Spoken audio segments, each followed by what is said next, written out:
ये तो सब लोग जान रहे थे कि इस सरकार जब पहली बार सरकार का गठन हुआ था 29 दिसंबर 2019 को, तो जो पहला वक्तव्य आया था माननीय मुख्यमंत्री जी से भी पहले, वो आर्च बिशप का आया था।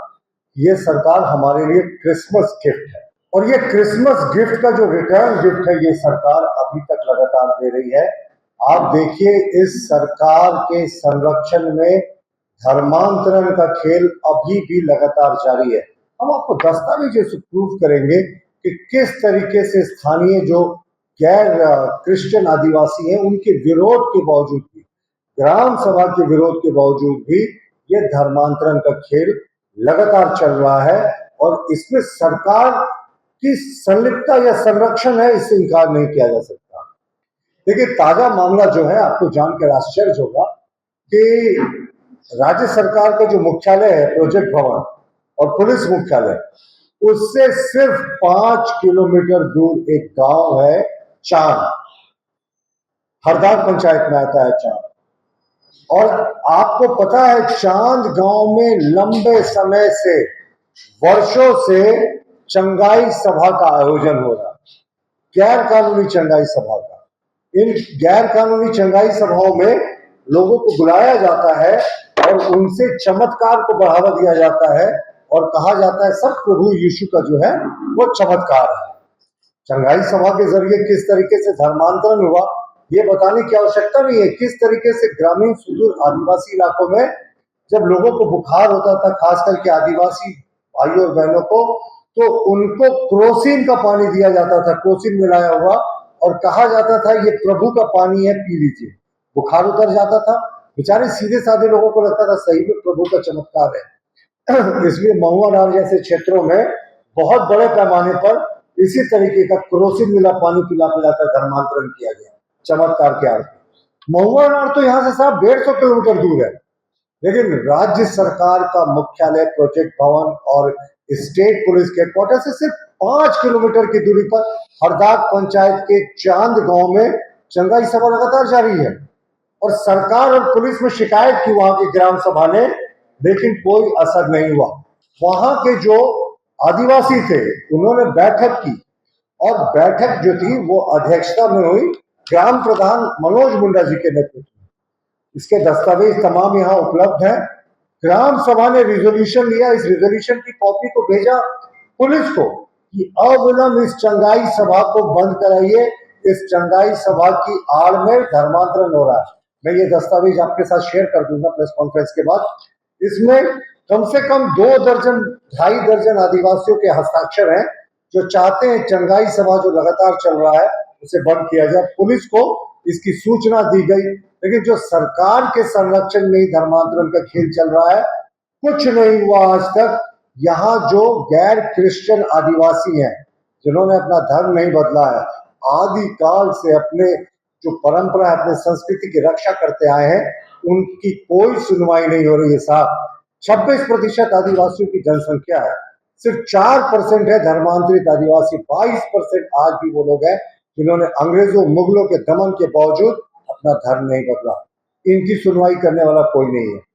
तो राज्य सरकार के संरक्षण में जो चल रहा है, ग्राम सभा ने पुलिस को भी इसकी सूचना दी, कोई कार्रवाई नहीं हुई। मांग करते हैं ऐसे चंगाई सभाओं पे जिससे धर्मांतरण होता है उस पर बैन लगे। अब मैं आपको दिखा रहा हूं कि किस तरीके से उसी इलाके में एक नया नया चर्च आया। आप लोगों को पता होगा कि बाइबल जो लिखा गया वो किस भाषा में लिखा गया, वो हरग्रीव में, यूनानी में और तमाम इन भाषाओं में लिखा गया। उसमें महाअभिषेक जैसे शब्द का अर्थ कहीं नहीं है।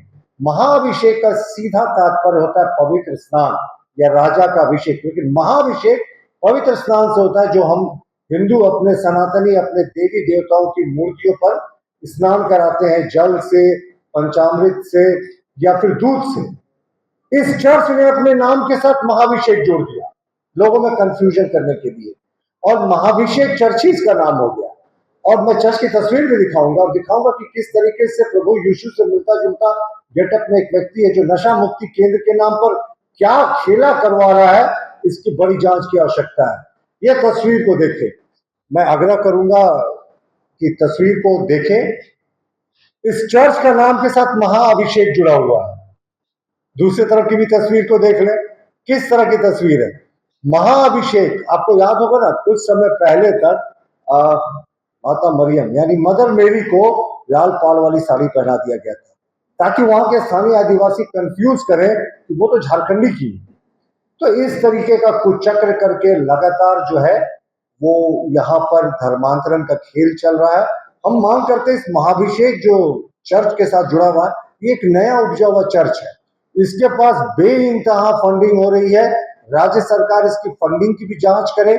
महाभिषेक शब्द के जोड़ने का चर्च के साथ क्या प्रयोजन है, इस चर्च को भी स्पष्ट करना चाहिए। राज्य सरकार को भी कानूनी करानी चाहिए। और सबसे महत्वपूर्ण, जब ग्राम सभा रिजोल्यूशन लेकर कह रही है साहब कि भाई यहाँ चंगाई सभा बंद कराइए, और उसके बाद भी चंगाई सभा बंद नहीं होता, तो फिर ये राज्य सरकार किसको संरक्षण दे रही है? यहाँ के जो बेसिक आदिवासी हैं जिन्होंने धर्म नहीं बदला, उसके प्रति तो कतई नहीं है। तो धर्मांतरण का जो खेल पहले से भी चल रहा था, लगातार आप देखेंगे डेमोग्राफी बदल गई थी। संथाल में तो बांग्लादेशी मुसलमान घुसपैठियों के कारण डेमोग्राफी बदली, लेकिन इधर जो बड़े पैमाने पर कन्वर्जन हो रहा है, साइलेंट कन्वर्जन हो रहा है। आप सोचिए, हमारे पुलिस मुख्यालय से 5 किलोमीटर की दूरी पर ये चीजें हो रही हैं और पुलिस को कानो कान खबर नहीं। राज्य सरकार के मुख्यालय से 5 किलोमीटर के भीतर ये चीजें हो रही है। चंगाई सभा, इस रेजोल्यूशन में ग्राम सभा ने साफ लिखा है कि चंगाई सभा 1 वर्ष से ज्यादा चल रहा है, इसे तुरंत बंद किया जाए। 1 साल से चमत्कार और अंधविश्वास की आड़ में धर्मांतरण का खेल चल रहा है, और ग्राम सभा के रेजोल्यूशन के बावजूद इसे कोई बंद नहीं करने आता है। तो साहब, पूरी की पूरी दाल काली है। हम राज्य सरकार से मांग करते हैं कि गैर कानूनी चंगाई सभाओं पर अविलंब प्रतिबंधित किया जाए। ये पूरे प्रदेश में चल रहा है। संथाल परगना और खास करके कोल्हान के जो ट्राइबल एरियाज है, मैंने तो भी आपको तुपुदाना हरदाद का उदाहरण दिया, लेकिन ये कोल्हान और संथाल परगना के जो पिछड़े इलाके हैं, दक्षिणी छोटानागपुर के जो पिछड़े इलाके हैं, जहां आज भी लोग बहुत गरीब है, वहां ऐसे चंगाई सभाओं के जरिए बहुत ज्यादा बड़े पैमाने पर धर्मांतरण की कोशिश की जा रही है। जब राजधानी के 5 किलोमीटर के भीतर ऐसा हो रहा है, तो बाकी प्रदेश का आप हाल समझ सकते हैं। हम राज्य सरकार से मांग करते हैं, इस विषय पर पत्रचार भी करेंगे कि अविलंब गैर कानूनी धर्मांतरण को बंद किया जाए, चंगाई सभाओं पर प्रतिबंध लगे। जो हमारी सरकार जब थी यहाँ पे, भारतीय जनता पार्टी की रघुवर दास जी के नेतृत्व में, तो हमने धर्म स्वतंत्रता विधेयक लाने का काम किया था। आपको स्वतंत्रता थी कि आप धर्म को बदल सके, लेकिन डिप्टी कमिश्नर से परमिशन लेना पड़ता था। मास तरीके से आपका धर्म नहीं बदला जाता था। इन चंगाई सभाओं के जरिए आपका धर्म नहीं बदला जाता था। तो धर्म के प्रति हम सबकी आदर और सम्मान की भावना है। कोई व्यक्ति स्वेच्छा से धर्म बदलना चाहता है तो वो स्वतंत्र है, जो कानून है उसके तहत, और वो कानून आज भी निरस्त नहीं हुआ। आज भी किसी व्यक्ति को धर्म बदलना है तो उसको डिप्टी कमिश्नर से परमिशन लेना होगा, लेकिन इस सरकार ने इस कानून को शिथिल कर दिया। हम मांग करते हैं कि जो झारखंड स्वतंत्रता विधेयक है उसे कड़ाई से लागू किया जाए, और चंगाई सभा की आड़ में जो धर्मांतरण का खेल हो रहा है, इसे अविलंब बंद कराया जाए। लाइव लगातार के वीडियो को लाइक करें, सब्सक्राइब करें और बेल आइकन को दबाना न भूलें।